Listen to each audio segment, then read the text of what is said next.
Vasudevaya.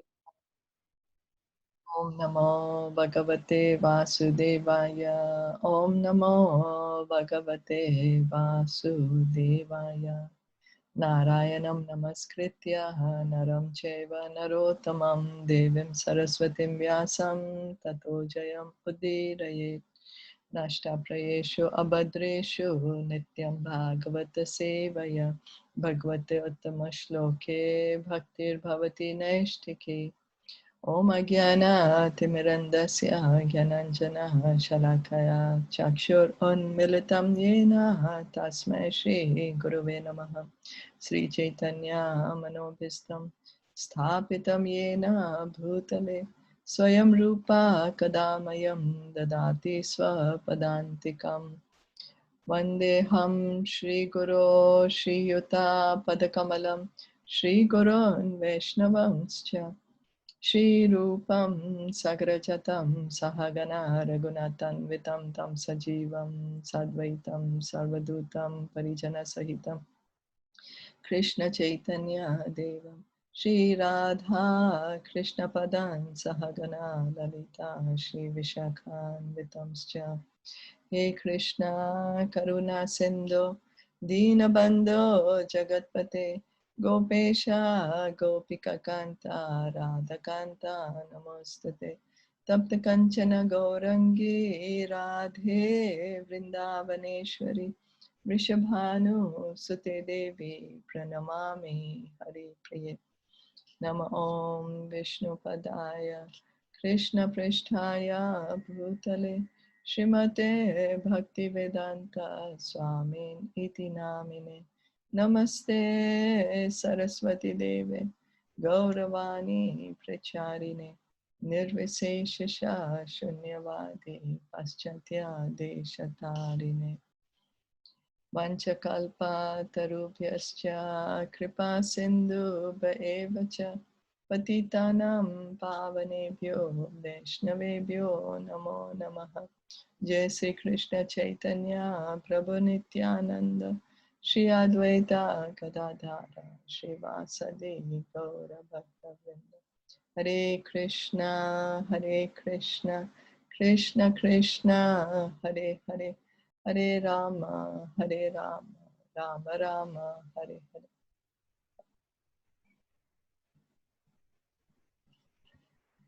We are reading from Srimad Bhagavatam, Canto 2, Chapter 9. We are on text 36, which is a part of the Chatushloki Srimad Bhagavatam. Sri Krishna's instructions to Brahmaji. So we are reading, continuing from the purport by His Divine Grace, A.C. Bhaktivedanta Swami Srila Prabhupada. Bhagavad Gita 7.15. In the Bhagavad Gita 7.15 also it is said, Namam tuskritino muddha prapadayante naradhamaha mayaya paharata jnana asuram bhavam ashritaha.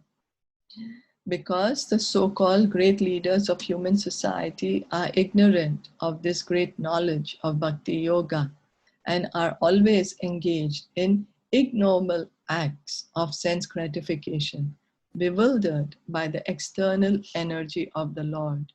They are stubborn rebels against the supremacy of the Supreme Personality of Godhead, and they never agree to surrender unto Him, because they are fools, miscreants, and the lowest type of human beings. In Bhagavad Gita, Krishna says that 4 types of people come to Him and 4 types do not come to Him. So of the people who do not come to Him, they are the atheists, and they are called fools, miscreants, and lowest type of human beings. And they never agree to surrender to Krishna. So we are not saying this. Krishna Himself is saying this. You know, it's like not to cause offenses to anybody, but Krishna Himself is saying that who does not surrender unto Him, they are lowest type of human beings. Such faithless non-believers may be highly educated in the material sense of the term, but factually they are the greatest fools of the world, because by the influence of the external material nature, all their so-called of knowledge has been made null and void. So Krishna is saying that somebody might be very highly educated in terms of material knowledge, have a master's degree or PhD, might have a very good position in the society, have many followers, many people are following them. But Krishna is calling them still fools if they have not yet surrendered to Krishna. Why? Because they are still so much under the influence of Maya. After all, we are souls. And so if all our energy is going to be utilized to um, acquire a lot of, only acquire material knowledge, only to get fame for ourselves. So with the end of the body, when we leave the body, it's going to be finished. And then in the next life, again, we have to learn our ABCs. Again, we have to learn to walk. Again, we have to make the wealth, because we can't take the material knowledge, whatever we have learned in this life, we can't take it to the next life. It's finished when the body is finished. And so is our wealth. We do not carry even one cent with us. So even in the next life, again, we have to begin from scratch, make money, everything. And so that's why Krishna is saying they are the greatest fools, because Maya has caught them so much. So, but does that mean that, oh, we shouldn't get a education in the universities and that we shouldn't make money? No, of course we should. It's necessity. We have to maintain our body. Krishna tells to Arjuna in the Bhagavad Gita, you have to maintain, you have to do your duty, but don't think that you are only you are the body. You do whatever you need to do. Always surrender the results to Krishna. Always trying to remember, I'm just a part and parcel of Krishna. Therefore, all advancement of knowledge in the present context of things is being misused by cats and dogs, fighting with one another for sense gratification. And all acquisition of knowledge in science, philosophy, fine arts, nationalism, economic development, religion, and great activities are being spoiled by being used as dresses for dead men. Why are we called decoration for dead men? Because actually our body is dead, you know. No matter how much we decorate the body, it is still a dead body. So, and all the education, all the wealth, all our philosophy, economic development, everything belongs to the body, not to the soul. So that's why it's called as decoration, dresses for dead men. Only the spiritual knowledge, that belongs to the soul, because that's who we are. We are spirit souls. We are the spirit. We are not body. There is no utility in the dresses used for covering a coffin of a dead body, save getting false applause from the ignorant public. So the ignorant people, they don't understand that we are the soul. So then they give too much importance to all the credentials that we have acquired, you know, all our material wealth, our bodily beauty, our logic, our ability to debate, our ability to convince others. But actually that is all, everything is to do with the body, and it will finish. It's going to finish in a matter of no time, because whatever we say, human lives are very short and it goes off in a flash. We can see how much of a life is passed by. If we try to analyze, it's gone in a flash. So the remaining life is also going to go in a flash. The Srimad Bhagavatam therefore says again and again that without attainment of the status of Bhakti Yoga, all the activities of human society are to be considered absolute failures only. So till the time we don't come to the point of Bhakti Yoga, all that we have acquired, all our knowledge, our wealth, our status in society, our prestige, our good birth, our talents, everything is simply a waste of our energy, because it's going to finish when we are going to leave this body. But then we might say, oh, but the whole world is like that. I appear to be foolish um, trying to engage in bhakti yoga. There's barely any people in the world who are saying like that. Everybody is saying, yes, go for it, take ownership, get the best education, get the best of wealth.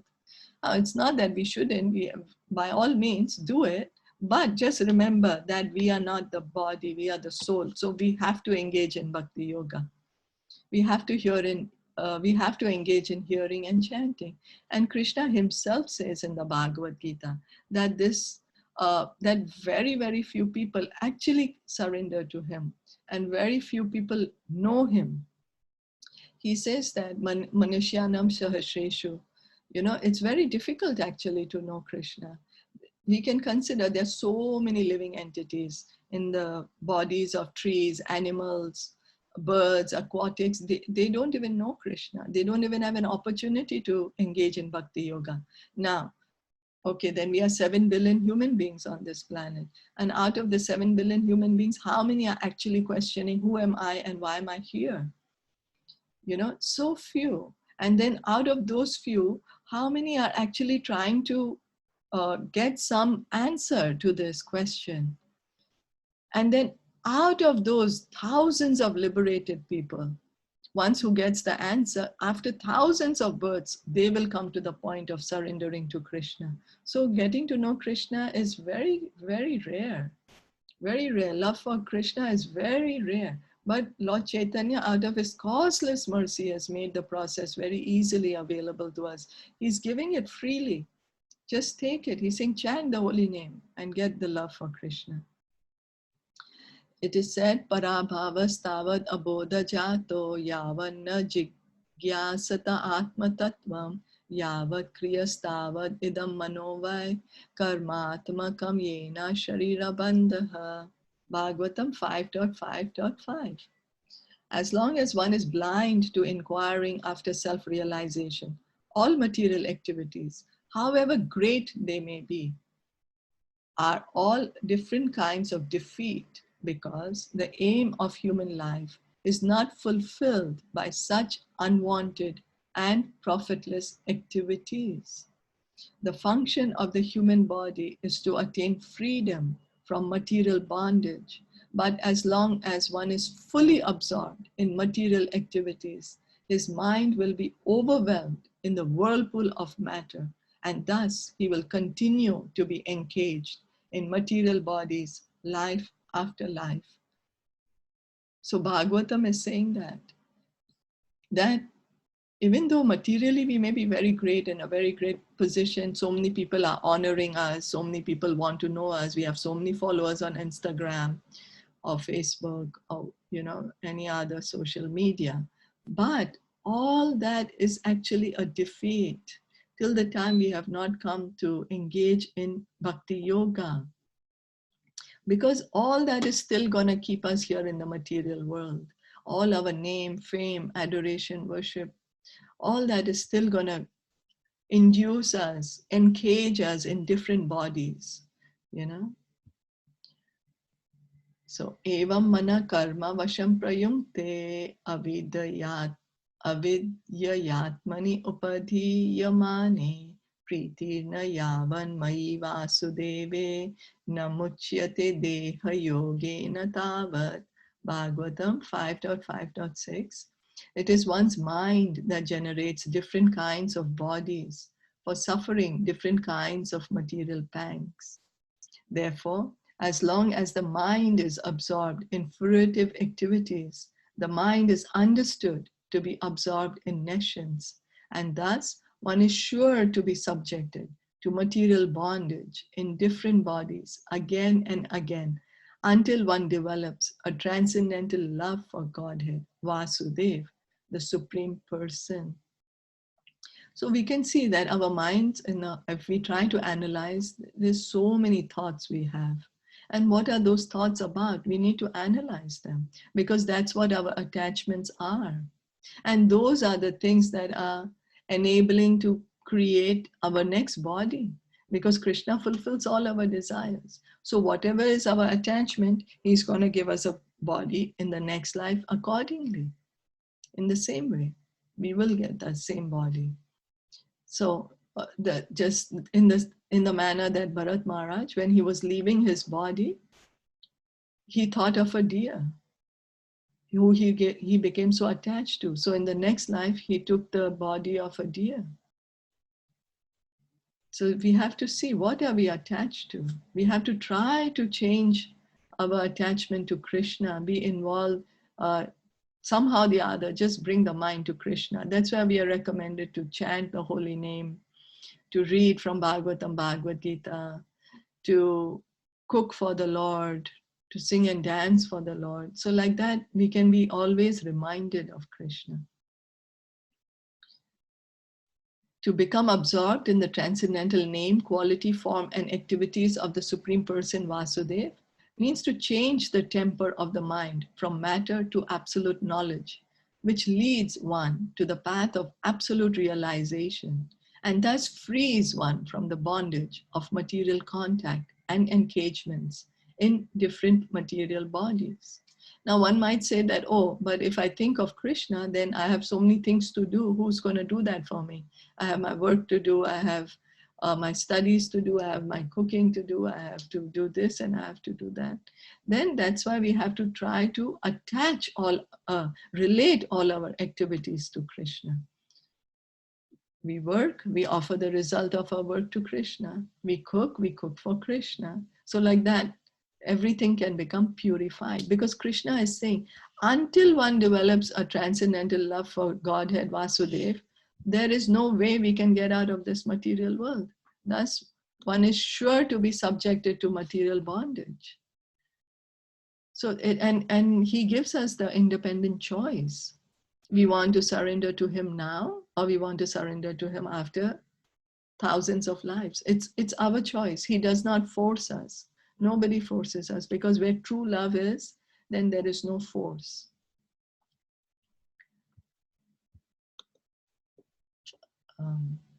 Srila Jiva Goswami Prabhupada therefore comments on the words Sarvatra Sarvada, in the sense that the principles of Bhakti Yoga or devotional service to the Lord are apt in all circumstances. That is, Bhakti Yoga is recommended in all the revealed scriptures.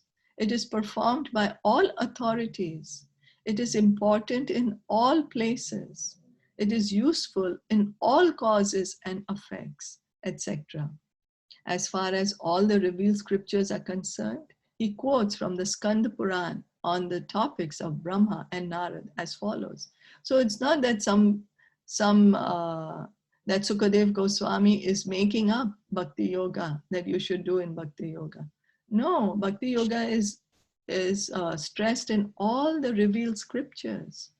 All the revealed scriptures. Now, why is it called revealed? Because the original scripture, not man-made, not somebody wrote this. No, it is spoken by the Lord. You know. So in the Skand Purana, Samsare asmin mahaghore janmam mrityu samakule pujanam vasudevasya tarakam vadi bismritam. In the material world, which is full of darkness and dangers, combined with birth and death, and full of different anxieties, the only way to get out of this great entanglement is to accept loving devotional service to Lord Vasudeva. This is accepted by all classes of philosophers. Now see how this material world is described in the Skand Puran. We say this world is so beautiful. Of course, it is Krishna's energy, it's Krishna's creation. So it is beautiful because Krishna is so beautiful. Everything connected to him is so beautiful. That's why we are so attracted to this material world. But actually it is dark and full of danger. Why dark? Because it's dead matter. If there was no sun, we wouldn't be able to see. We wouldn't be able to see at all. It's only because the sun is there. That's why we are able to see. But otherwise, there's no light coming out of the earth. There's no light coming out of the mountain, of the stones, of the water, you know. And then danger. At every step, there is danger.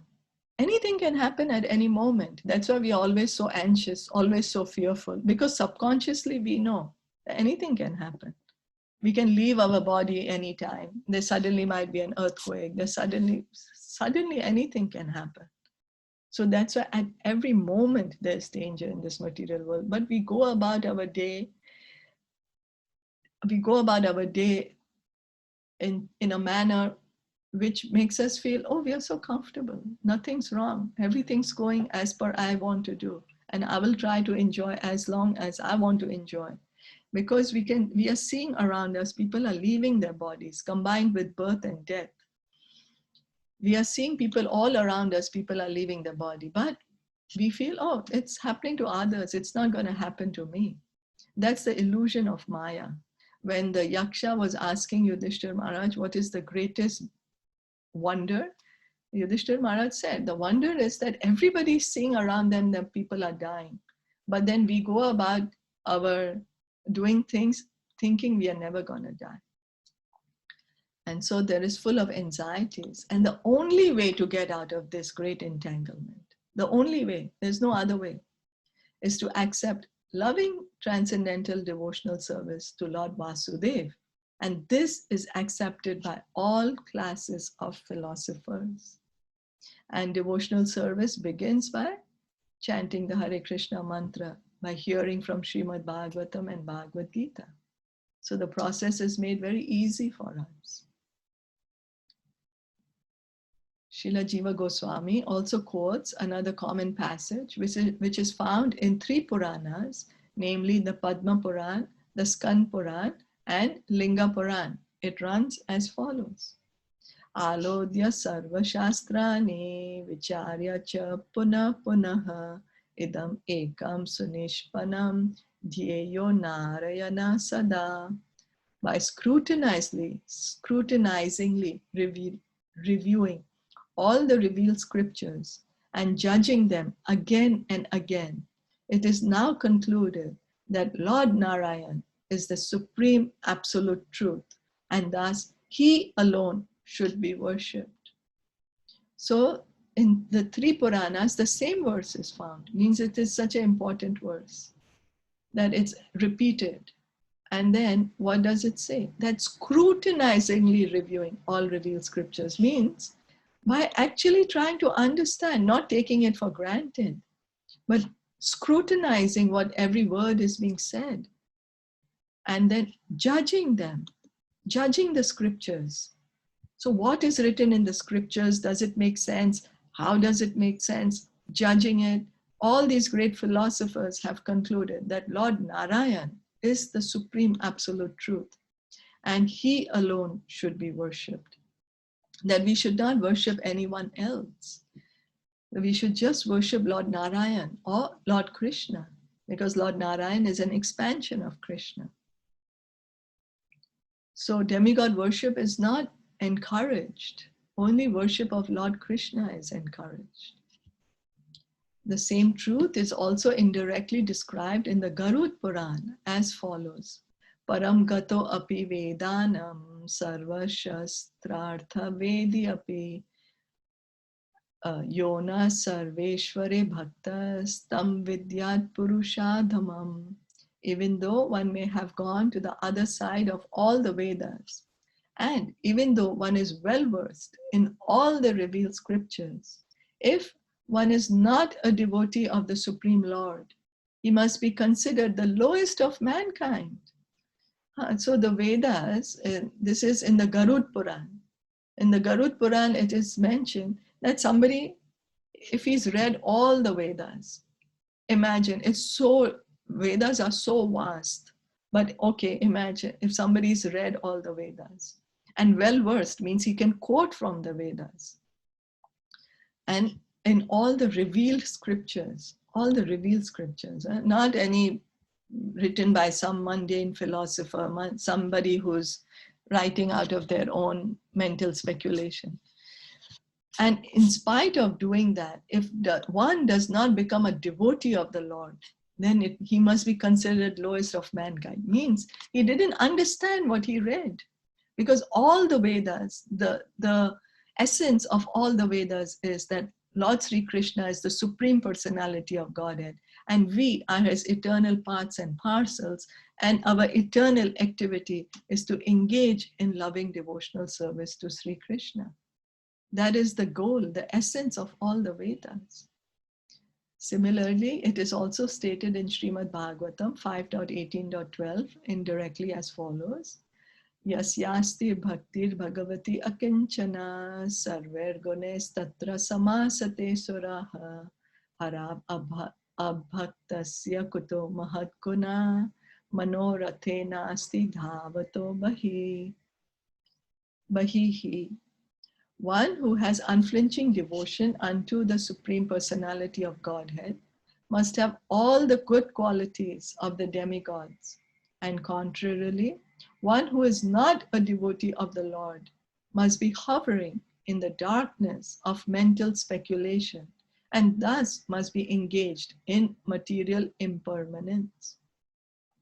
So Srimad Bhagavatam is saying that a devotee of the Lord, unflinching devotion, firm faith, full faith that Krishna is the Supreme Personality of Godhead. And that person, he has all the good qualities of the demigods just by having this firm faith, the devotion, because he's a devotee. And then one who's not a devotee, then he's the platform of mental speculation. He's imagining things, he's making up things. And so he's engaging all in material activities. There's no permanence to his thoughts. There's no permanence to his activities. His results of whatever he's getting is going to finish with this life. He might be a great theologian or logician or philosopher, but as long as he's not a devotee of the Lord, everything is going to be finished when he leaves the body because he's on the mental platform. Is that okay?